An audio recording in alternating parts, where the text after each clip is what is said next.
How good is Helios really? Well, I would argue that it's pretty good. But why?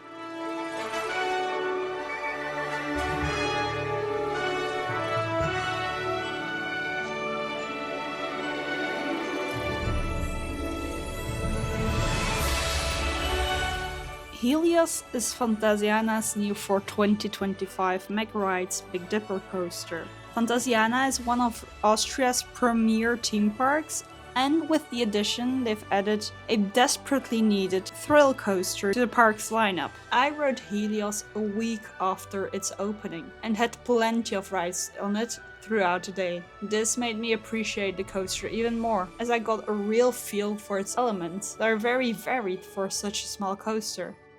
Helios is located on the left side of the entrance, and also partially over it. Around the coaster, the park built a whole new area called Sonnebucht, which translates to Sunkeep in English. The whole area fits together rather well, and it has a Mediterranean feel to it.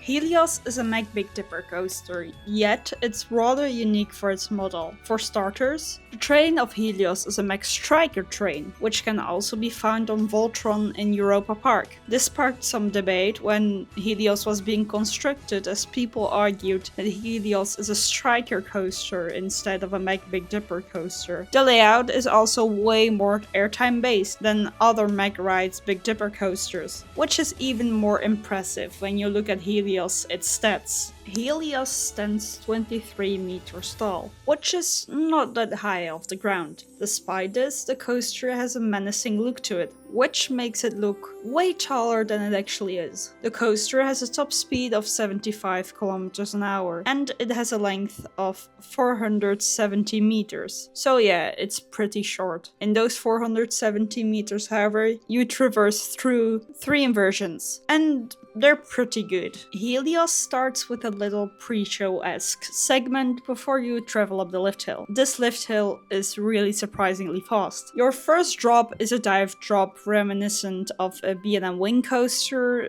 but unlike those, Helios's first drop doesn't really invert. After this, you go into your first outward banked airtime hill, which I think is the strongest moment on the ride. It truly gives amazing airtime. After another airtime hill, you enter a corkscrew, which turns into a barrel roll, downwards drop, which is also a very cool moment on this ride. This leads into another airtime hill, which leads into a very cool roll through the station, which reminds me a bit of the new Vacomas that often go through the station as well. Afterwards, you turn into another weaker outward banked airtime hill, which leads into an S-bend, which leads into the final turn and into the brake run. Helios has some great theming in the queue line and in the station itself. The coaster weaves around the surrounding village and it interacts with a lot of the buildings. The coaster provides for plenty of interactions with guests that are waiting around the ride, as it comes quite close to the pathways, to be honest. Helios is a very smooth ride, if you're sitting in the front row at least. The back row suffers from a common extreme rattle found on newer Mack Rides coasters. Despite this, Helios is still an amazing ride. Is it the best Mack Rides coaster I've ever done? God no.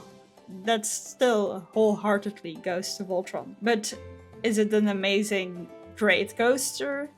Yes. Is it an amazing Big Dipper? Yes. Is it the best Big Dipper that I've done?